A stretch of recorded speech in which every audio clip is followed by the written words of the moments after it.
Beneath the pavement of America's fifth-largest city lies a land that once echoed with drums, fires, and voices far older than the United States itself. Before Philadelphia became the stage for revolution, it was a contested ground of rivers, forests, and people whose names were nearly erased from memory. But how did this wilderness, swampy, flood-prone, and untamed, become the seedbed of a new nation? Philadelphia matters not just because it gave birth to America's founding documents, but because it reveals how fragile the idea of a nation once was. Its story is not a straight line from colony to capital. It is a saga of survival, power struggles, and ambition. To understand the city that declared independence, we must first peel back the centuries to see what stood here before William Penn ever dreamed of his holy experiment. Long before maps marked Pennsylvania, this was the homeland of the Lenape people. The Lenape, also called the Delaware by Europeans, lived along the rivers, creeks, and tidal marshes of what would become Philadelphia. Their lives were tied to the water. The Delaware River provided fish, trade routes, and boundaries. Seasonal movements took families from the riverbanks to inland hunting grounds. The Lenape were not a centralized kingdom, but a network of clans. Decisions were made by councils. Their society valued balance between land and people, between hunting and farming. They planted corn, beans, and squash, and gathered berries from forests that blanketed the land. Here's the twist. The land Penn later saw as his green country town was not untouched wilderness. It had been shaped by fire, cleared for fields, and lived upon for generations. When Europeans arrived, they were stepping into a living landscape, not an empty one. But the Lenape were soon pulled into a storm not of their making. As Dutch, Swedish, and English ships appeared, so too did iron tools, guns, alcohol, and diseases. By the mid-1600s, epidemics and trade rivalries were already breaking apart the balance that had existed for centuries. The first Europeans to lay claim to the Delaware Valley were the Dutch. In 1609, Henry Hudson sailed up the river. By the 1620s, the Dutch West India Company planted small trading posts. Their aim was profit, not settlement. Beaver pelts were the prize, and Dutch traders exchanged metal goods and cloth for furs brought by indigenous hunters. But the Dutch grip was weak. Enter the Swedes. In 1638, they founded New Sweden along the Delaware. The Swedes built Fort Christina near modern Wilmington, and soon after, Fort Nya-Gothenburg near Tinicum Island, just south of present-day Philadelphia. For a brief time, Swedish settlers and their log cabins dotted the riverbanks. Did you know the famous American log cabin tradition traces back to these Swedish settlers? The design was theirs, not English. But New Sweden was short-lived. In 1655, the Dutch returned with force. They seized the forts and absorbed the colony. For the Lenape, the change of rulers meant little. Europeans were Europeans, bringing goods but also encroachment. The next shift came in 1664, when England seized New Netherland. Overnight, Dutch and Swedish lands became English possessions. The Delaware Valley now lay under the shadow of the Duke of York. English land speculators saw opportunity. By the 1670s, Quakers, followers of a persecuted Christian movement in England, were searching for a place of refuge. This set the stage for one of the most remarkable colonial experiments in history. William Penn, son of a noble English admiral, inherited more than a noble name. In 1681, King Charles II, deeply indebted to Penn's family, granted him a massive tract of land as repayment. This charter became Pennsylvania. Penn was not seeking riches alone. A Quaker convert, he wanted to build a society founded on tolerance, equality, and peace. Unlike other colonies built on conquest or profit, his holy experiment promised religious freedom and fair treatment of native peoples. Now comes the dramatic turn. Penn chose the site for his new capital on the Delaware River between two rival colonies, New York to the north, Maryland to the south. The land he selected was swampy, full of creeks and tidal marshes. But in his mind, it would become a green country town, a model city where houses stood apart amid gardens and trees. Philadelphia, brotherly love in Greek, was born not out of accident, but out of idealism. When Penn's surveyor Thomas Holme drew the plan for Philadelphia in 1682, it was revolutionary. Streets ran in a grid. Broad avenues, High Street, today's Market Street, and Broad Street cut through the heart of the settlement. Public squares dotted the map. Pattern interruption, unlike the cramped, twisting streets of London, Philadelphia's design looked orderly, modern, and spacious. It was the blueprint for the American city. Early settlers, however, found the dream far messier. Clearing land, fending off disease, and navigating the marshes proved difficult. Houses were small, the wilderness close. Yet people came. By 1684, more than 2,500 residents lived in Philadelphia. One of the most enduring stories of early Philadelphia is Penn's Treaty of Friendship with the Lenape at Shecamaxon, today's Kensington. According to legend, beneath a great elm tree, Penn promised fair dealings, not conquest. Voltaire later declared this treaty the only one never sworn to and never broken. But here's the reality. While Penn did treat the Lenape with unusual fairness, land pressure from settlers never stopped. Over time, later generations of colonists would abandon Penn's vision. The infamous walking purchase of 1737 cheated the Lenape of vast lands through trickery. The seeds of dispossession were sown early. Still, Penn's treaty gave Philadelphia a unique start.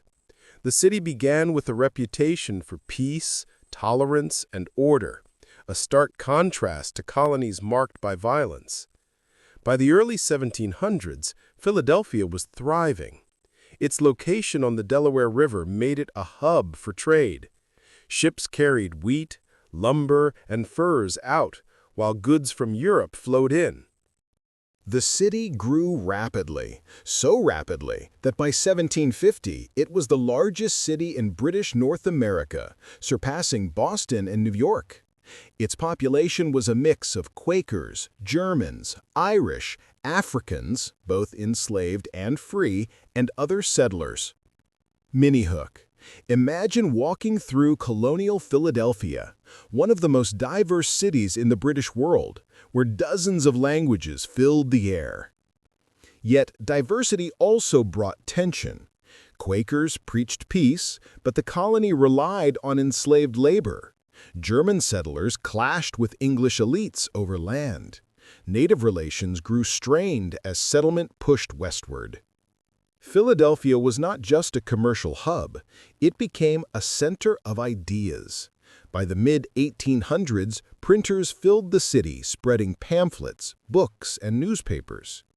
Benjamin Franklin, arriving in 1723, turned Philadelphia into the printing capital of the colonies. His press produced almanacs, political tracts, and scientific works. He founded libraries, fire companies, and philosophical societies. Cliffhanger.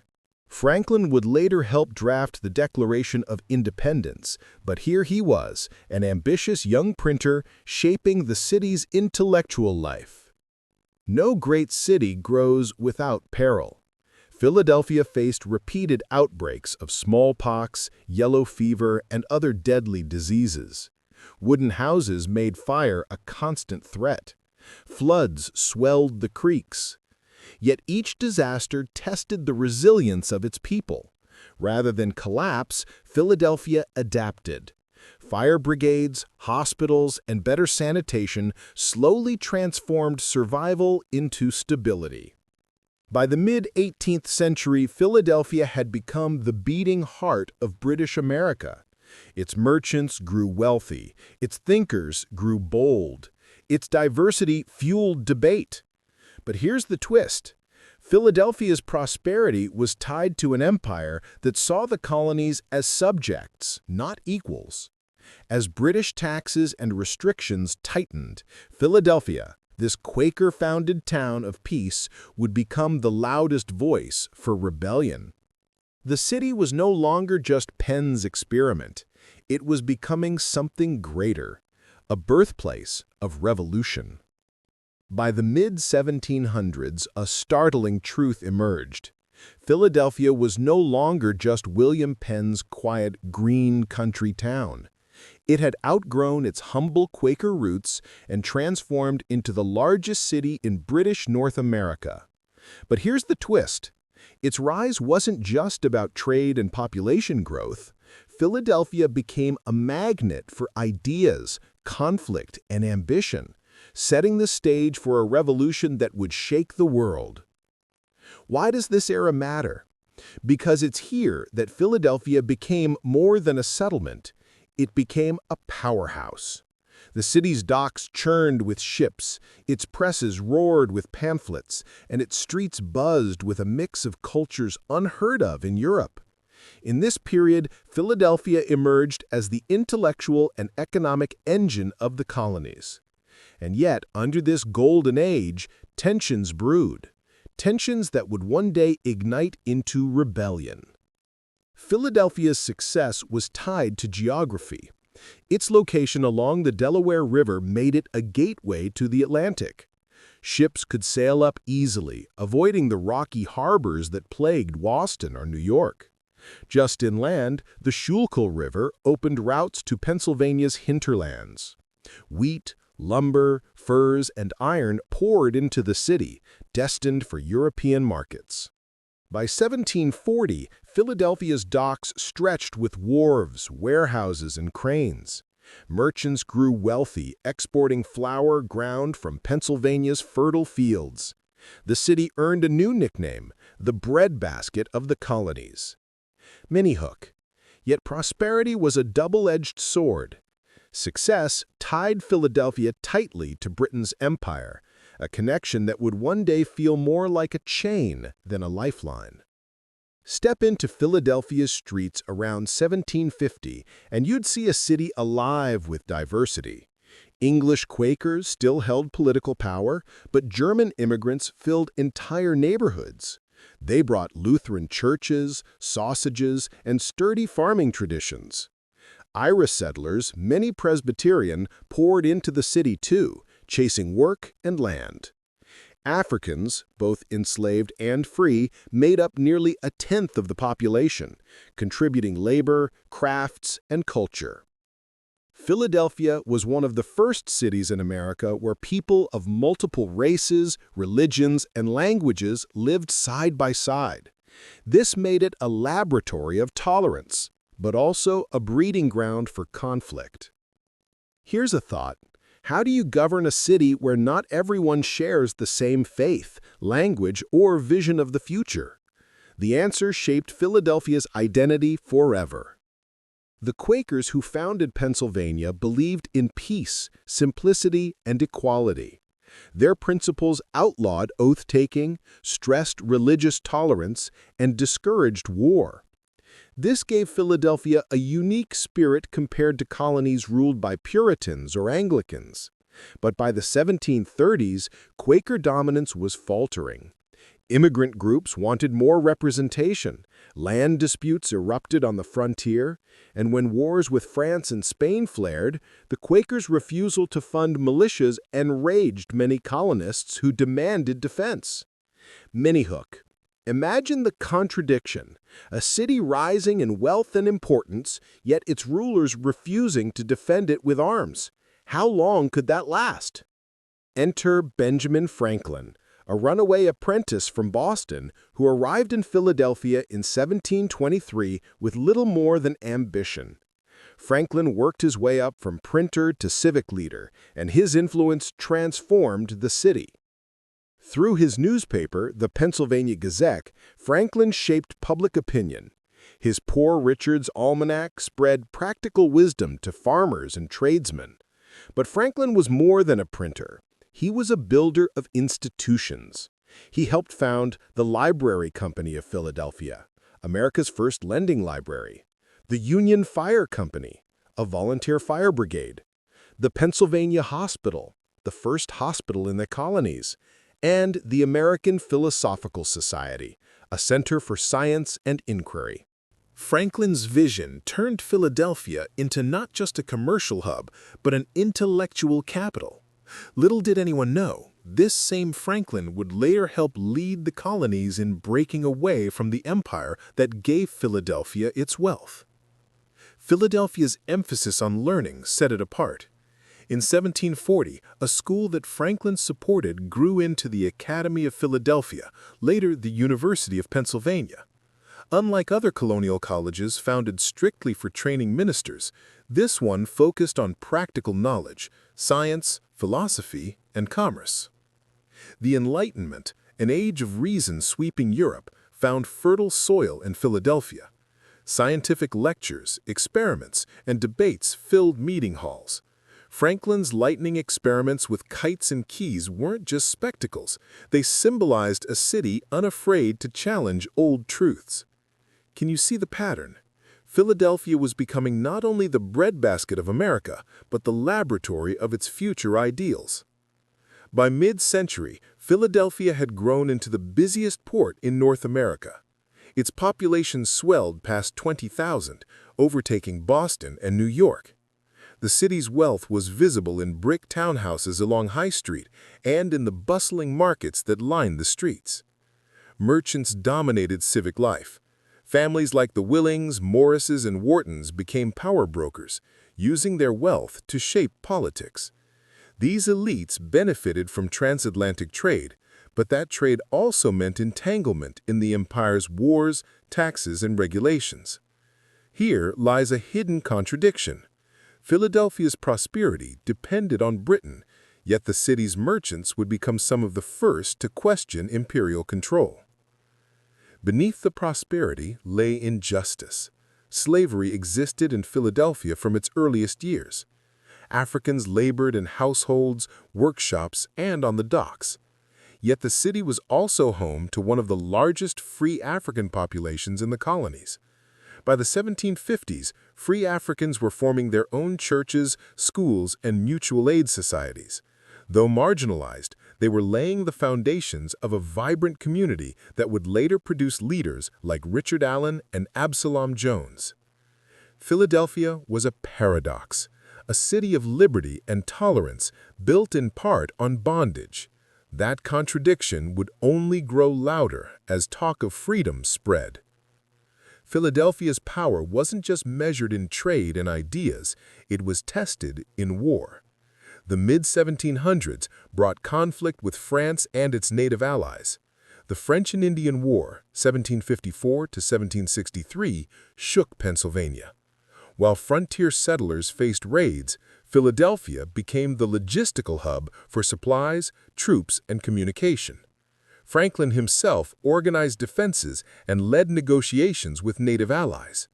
The war expanded Britain's empire, but also left it deep in debt, a debt the crown would try to pay off by taxing the colonies.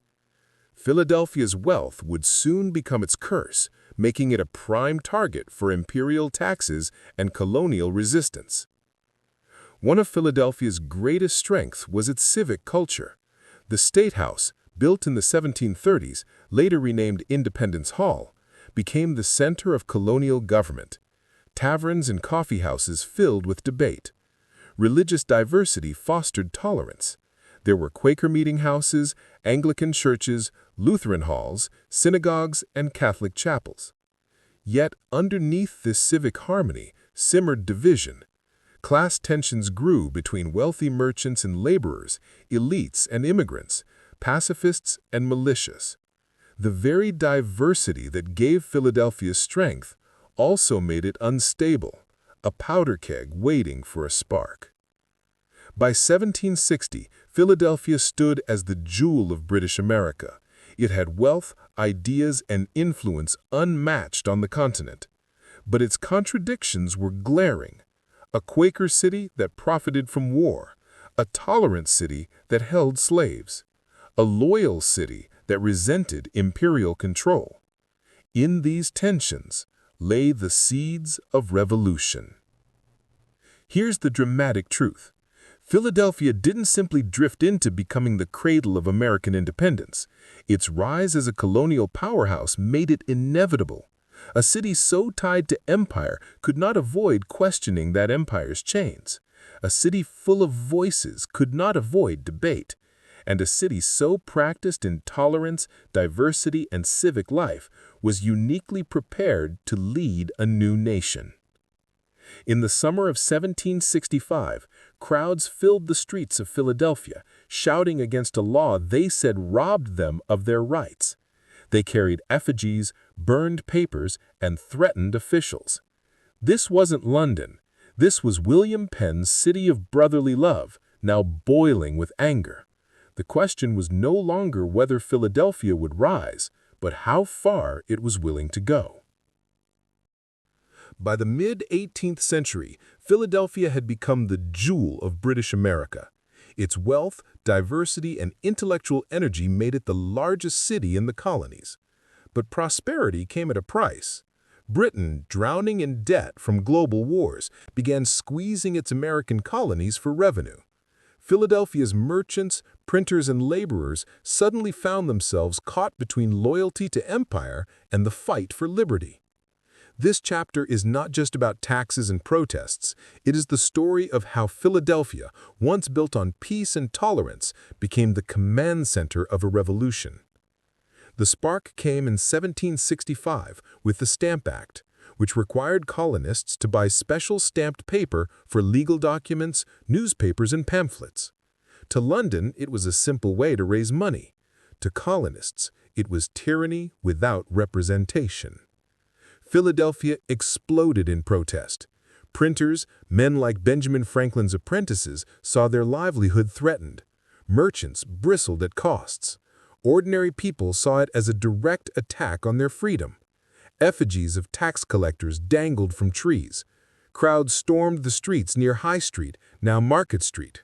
Here's a twist. While the people raged, Franklin was in London as a colonial agent, trying to defend Pennsylvania.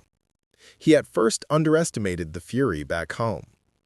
By the time he realized the depth of resentment, the damage was done. The Stamp Act was repealed a year later, but the trust between empire and colony had cracked. The reprieve was short.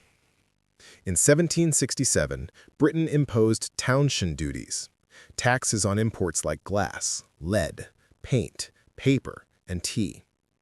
Philadelphia merchants led boycotts. Storefronts refused British goods. Committees of correspondence spread the word, urging resistance.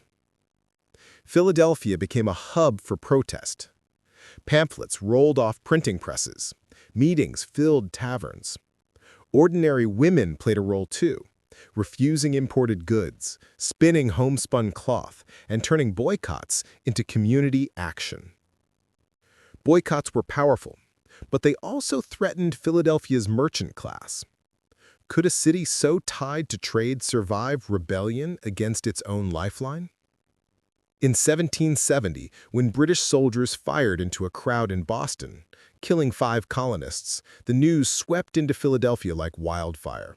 The city's printers covered it with headlines, sparking outrage. Here's the detail. Philadelphians had not yet faced British soldiers stationed in their streets, but the massacre made the threat feel real. If it could happen in Boston, it could happen here. Public meetings condemned the crown. Boycotts deepened. Still, some merchants, weary of lost profits, pushed back.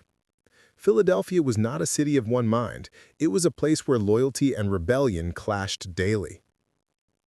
Then came the Tea Act of 1773. Designed to rescue the struggling East India Company, it allowed them to sell tea directly in America, undercutting local merchants. Boston responded with the Tea Party. Philadelphia. The showdown came in December 1773. A ship, the Polly, arrived carrying 697 chests of East India Company tea. Thousands gathered at the State House yard to decide what to do. Unlike Boston, Philadelphia avoided violence. Under threat of mob action, the captain of the Polly turned his ship around and sailed back to England without unloading a single chest. No tea was dumped, but the message was clear. Philadelphia stood with Boston. The crisis deepened with the Coercive Acts of 1774, Britain's punishment for Boston's defiance. Colonies needed unity. Where would they meet? Philadelphia. In September 1774, delegates from 12 colonies gathered at Carpenter's Hall. This was the First Continental Congress. Men like George Washington, John Adams, and Patrick Henry met face-to-face with Philadelphia leaders like John Dickinson and Joseph Galloway. Inside those halls, voices clashed. Some wanted outright defiance. Others still hoped for reconciliation. Outside, the city buzzed with energy. Crowds gathered to hear news. Printers spread resolutions overnight. For the first time, America acted as one body. And it happened in Philadelphia. The Congress adjourned with petitions, not war, but the seeds of independence had been planted. April 1775. Shots fired at Lexington and Concord. The revolution had begun. Philadelphia felt the impact immediately. Its merchants lost trade. Its Quakers wrestled with pacifism. Its taverns filled with talk of war. In May, the Second Continental Congress convened, this time at the Pennsylvania State House. Now, war was real. Delegates debated raising an army, printing money, and choosing a commander. On June 15th, George Washington of Virginia was appointed General of the Continental Army, right here, in Philadelphia. Imagine it. Washington, in his military uniform, humbly accepting the role that would make him the face of the revolution. It happened not in Boston or New York, but in Philadelphia. By 1776, the debate had shifted. Pamphlets like Thomas Paine's Common Sense, published in Philadelphia, electrified colonists. Paine, an Englishman newly arrived, wrote in fiery words that monarchy was tyranny, and independence was the only path forward. The impact was explosive. Thousands read it. Public opinion tipped toward freedom. On July 2, 1776, the Continental Congress voted for independence. 2 days later, on July 4th, they approved Thomas Jefferson's Declaration. The words were read out loud in Philadelphia streets, and bells rang out in celebration. The very city founded on Quaker peace had now declared war on the mightiest empire in the world. But triumph was short-lived. In 1777, after defeats at Brandywine and Germantown, British forces marched into Philadelphia. The city of revolution was now occupied. Some residents fled. Others stayed, enduring shortages and hardship. British officers took over homes. Taverns filled with redcoats. The once proud capital of resistance was silenced under martial law. But here's the twist. Philadelphia's occupation fueled the revolution. Washington's winter at Valley Forge, just 20 miles away, became a symbol of endurance. The struggle for the city turned into a struggle for the nation. In June 1778, the British abandoned Philadelphia, fearing isolation after France entered the war. Washington's army re-entered triumphantly. The city, battered and divided, resumed its role as revolutionary capital. Congress reconvened. Soldiers filled the streets. The fight for independence pressed on. with Philadelphia once again at the heart. Philadelphia was not a passive witness to revolution, it was its furnace. From the boycotts of merchants to the fiery words of Thomas Paine, from the Continental Congress to the signing of the Declaration, every step of rebellion was forged in its streets. But the price was steep: occupation, division, and the ever-present risk of collapse. Philadelphia was once the beating heart of a revolution. But in 1777, the city found itself under siege, occupied by the world's most powerful army, torn apart by famine, espionage, and betrayal. How did the city that gave birth to independence survive when freedom itself hung by a thread? To understand the drama that unfolded in Philadelphia, you must imagine the stakes. By the late 1770s, the revolution was no longer a dream whispered in taverns. It was a brutal, grinding war. Philadelphia had declared independence in 1776, but within a year, the city that symbolized liberty was the prime target of Britain's wrath. What followed was one of the darkest chapters in the city's history, when Philadelphia became both a prize to be conquered and a prison to be endured. By 1777, Britain's strategy shifted. New York had fallen under firm British control, but it wasn't enough to crush the rebellion. London's ministers believed seizing Philadelphia, the rebel capital, would shatter morale.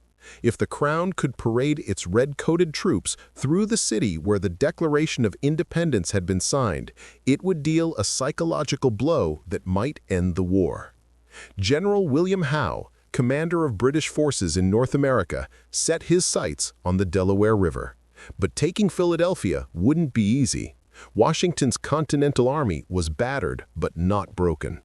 And the people of Philadelphia, divided between loyalists and patriots, would soon face choices that would change their lives forever. Philadelphia didn't just face invasion, it faced internal collapse. The revolution was tearing the city apart from within. As news spread that the British were marching, Washington rushed to defend his capital. In September 1777, the two armies clashed at the Battle of Brandywine, just southwest of Philadelphia. Washington's forces were outnumbered and outmaneuvered. The British stormed through, and the road to Philadelphia lay open. On September 26, 1777, British troops marched triumphantly into the city. Redcoats lined the cobblestones. Loyalists cheered. The Union Jack flew high over Independence Hall. Philadelphia, the heart of the revolution, was now in enemy hands. For patriots, it was a nightmare. Imagine this, the very building where independence had been declared, the Pennsylvania State House, today's Independence Hall, was transformed into British headquarters. Soldiers lounged where delegates once debated liberty. Was the revolution already lost?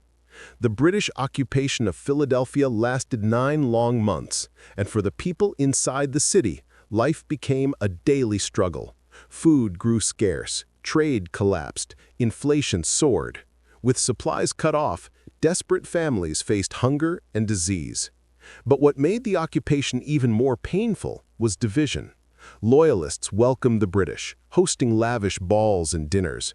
The most famous was the Misjonsia, a grand festival staged by British officers in May 1778, with fireworks, music, and mock tournaments. It was a display of power and decadence, while ordinary Philadelphians starved in the streets. Patriots, meanwhile, lived in fear. Spies lurked everywhere. Neighbors betrayed neighbors. Any whisper of rebellion could mean arrest. Philadelphia was not just occupied, it was suffocating under suspicion. But here's the forgotten story. While the British wined and dined in the city, Washington's army was freezing and starving just miles away. And that contrast would ignite the Revolution's most legendary winter. As Philadelphia suffered under occupation, Washington led his battered army to Valley Forge, just 20 miles outside the city. There, in the winter of 1777 to 1778, the Continental Army faced its darkest hour. Nearly 12,000 men huddled in makeshift huts. Supplies were scarce. Horses died from starvation. Soldiers wrapped their feet in rags, leaving bloody footprints in the snow. Disease swept through the camp. Nearly 2,000 men would not survive. And yet, out of this suffering came transformation. Washington's men were drilled by Baron Friedrich von Steuben, a Prussian officer who whipped the ragged army into a disciplined fighting force. By the spring of 1778, the same soldiers who had staggered into Valley Forge emerged hardened, trained, and ready to fight. The revolution had survived its trial by fire. But the real question was, what would become of Philadelphia? Would the British ever leave, or would the city remain a crown jewel of empire forever? While Philadelphia groaned under British occupation, events abroad changed everything. In February 1778, France formally allied with the American cause. Britain now faced not just rebels, but an international war. Maintaining Philadelphia became less valuable than securing coastal strongholds against French fleets. In June 1778, the British abruptly abandoned Philadelphia, retreating back to New York. Their departure was chaotic. Loyalists fled in fear, supplies were burned, and the once proud occupation ended in retreat. When Washington's army marched triumphantly into the city, it was a moment of vindication. Philadelphia was once free, but it was not the same city that had declared independence 2 years earlier. It was scarred, divided, and exhausted. But the revolution's drama in Philadelphia didn't end with liberation. The city still had to reckon with treason, betrayal, and the question of who truly owned its soul. After the British evacuation, Philadelphia became a hotbed of intrigue. General Benedict Arnold was placed in command of the city. At first, he was hailed as a hero, but soon whispers spread of corruption and profiteering. Arnold lived lavishly, throwing parties and courting Loyalist sympathizers. He married Peggy Shippen, a young woman from one of Philadelphia's most prominent Loyalist families. In time, Arnold's bitterness against the Continental Congress and his secret dealings with the British would explode into one of the Revolution's most infamous betrayals. Though his treason would be revealed later, its roots were planted here, in the uneasy, divided city of Philadelphia. By the end of the occupation, Philadelphia was weary but unbroken. The revolution had scarred it deeply, yet it remained a symbol of resistance and resilience. Its people had endured hunger, fear, and betrayal. Its streets had been marched by both redcoats and revolutionaries. And yet, Philadelphia endured. In the years ahead, it would rise again, not just as a city, but as the capital of a new nation. But first, it had to heal from the wounds of war and rebuild the dream it had dared to declare. The siege of Philadelphia was not just a battle of armies. It was a battle for the city's soul. And here lies the great paradox. While the British held its streets, the revolution found its strength in the frozen camps outside the city. Philadelphia's suffering ensured America's survival. Philadelphia had declared independence, it had endured occupation, it had starved, bled, and survived the revolution. But once the war ended, a new question arose. What kind of city and what kind of nation would rise from the ashes? The revolution left Philadelphia battered. Its streets were scarred, its economy shaken, and its people divided by loyalties. Yet almost overnight, Philadelphia transformed into something extraordinary. It became the laboratory of American democracy, the place where fragile ideas were tested, where bitter debates raged, and where the first fragile republic took shape. This is the story of how Philadelphia rebuilt itself, not just as a city, but into the beating heart of a new nation. When British troops marched out of Philadelphia in June 1778, they left devastation behind. Many businesses had collapsed under wartime shortages. Trade routes had been severed. Inflation was rampant. Loyalist families fled north to British Canada, abandoning their homes and fortunes. The once thriving port city stood weakened. Disease haunted its alleys, and hunger still lingered. Yet through this ruin, a remarkable spirit emerged. Ordinary citizens, artisans, merchants, shipbuilders, and farmers were determined not only to restore their city, but to shape its destiny. Philadelphia, broken but unbowed, began its climb toward national leadership. But here's the twist. Philadelphia wasn't just recovering. It was about to become the capital of an entire new nation. By the war's end in 1783, Philadelphia was the natural choice for America's first capital. It had the infrastructure, the prominence, and the symbolic weight. Here, the Continental Congress had declared independence. Here, the Articles of Confederation had been debated. And here, the young republic tried to govern itself for the first time. The Pennsylvania State House, Independence Hall, became the seat of national debate. Delegates from across the former colonies clashed over debts, trade policies, and the fragile unity of the states. The city itself became a stage where the experiment of America was tested daily. But Philadelphia's position as capital was never secure. Rivalry simmered, especially with New York, and tensions between northern and southern states would one day demand a compromise. For now, though, Philadelphia stood as the nerve center of the new republic. Yet the young capital was not without crises. And the first came not from foreign armies, but from its own unpaid soldiers. In June 1783, discontented Continental soldiers, frustrated over unpaid wages, marched into Philadelphia and surrounded the Pennsylvania State House. The Congress, lacking both funds and authority, panicked. The mutiny was a humiliation. Leaders of the revolution, men who had risked everything, were now under siege by their own veterans.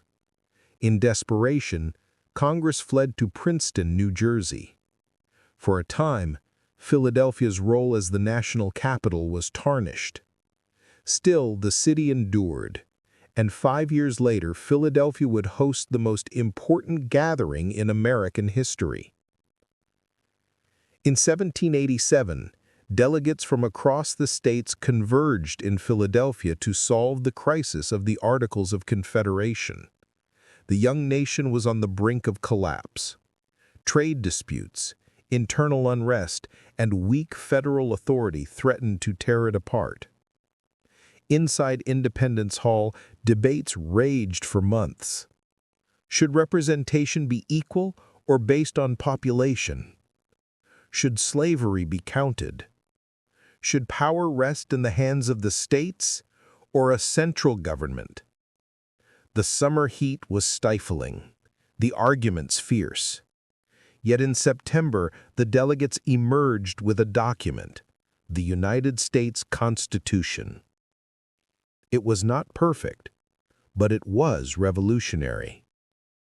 And it was Philadelphia's gift to the world, a framework for a republic that endures to this day. But Philadelphia's role was not just political. In the early republic, it was also cultural, economic, and tragically plagued by one of the deadliest epidemics in American history. By the 1990s, Philadelphia was booming again.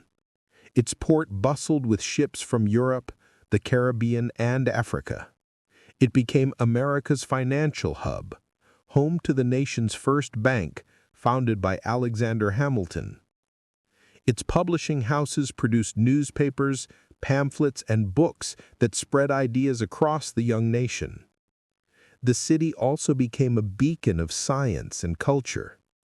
The American Philosophical Society, founded by Benjamin Franklin, thrived. Philadelphia built the first library, the first hospital, and the first university in America. It was a city of energy and ambition, a place where the promise of the new republic seemed alive in every brick and cobblestone. But then, disaster struck. In the summer of 1793, yellow fever swept through Philadelphia. The disease, carried by mosquitoes, spread rapidly in the humid air. Fever, chills, jaundice, and death followed in its wake. Within weeks, panic gripped the city. Tens of thousands fled, streets emptied, families abandoned loved ones, coffins piled up in churchyards. In just a few months, nearly 5,000 people, about 10% of Philadelphia's population, were dead. Yet amidst the horror, stories of courage emerged. Free black leaders like Absalom Jones and Richard Allen organized relief efforts, tending to the sick when others would not. Doctors like Benjamin Rush fought tirelessly, though their treatments were controversial. The epidemic scarred Philadelphia deeply, but it also revealed the resilience of its people. Out of tragedy, civic institutions grew stronger. Public health reforms began to take root. Still, there was another question looming. Philadelphia had been the capital of revolution, of the Confederation, and of the Constitution. But could it remain the permanent capital of the United States? For a time, Philadelphia served as the temporary capital while Washington, D.C. was under construction. From 1790 to 1800, the city hosted the federal government, the presidency, and Congress. Presidents Washington and Adams both governed from Philadelphia. But sectional rivalries, North against South, city against countryside, demanded compromise. In 1800, the federal capital moved permanently to Washington, D.C. For Philadelphia, it was both a loss and a liberation. No longer the seat of federal power, the city could focus on its own growth, industry, and culture. By the early 19th century, Philadelphia had emerged from the ruins of revolution as something greater. It was a city that had endured war, occupation, mutiny, and plague, yet it stood as a symbol of resilience. It was here that independence had been declared, here that the Constitution was born, and here that a city scarred by suffering proved it could rebuild itself and help shape a nation. Philadelphia's true role was not just in declaring independence or writing a constitution. Its greatest achievement was survival. Time and again, the city faced ruin, by war, by disease, by political upheaval, and each time it rebuilt. The republic it helped create mirrored that same resilience. From Quaker haven to revolutionary capital, from occupied city to constitutional birthplace, Philadelphia had lived through every extreme of the American experiment. By the dawn of the 19th century, it stood not just as a city, but as a living monument to struggle, sacrifice, and rebirth.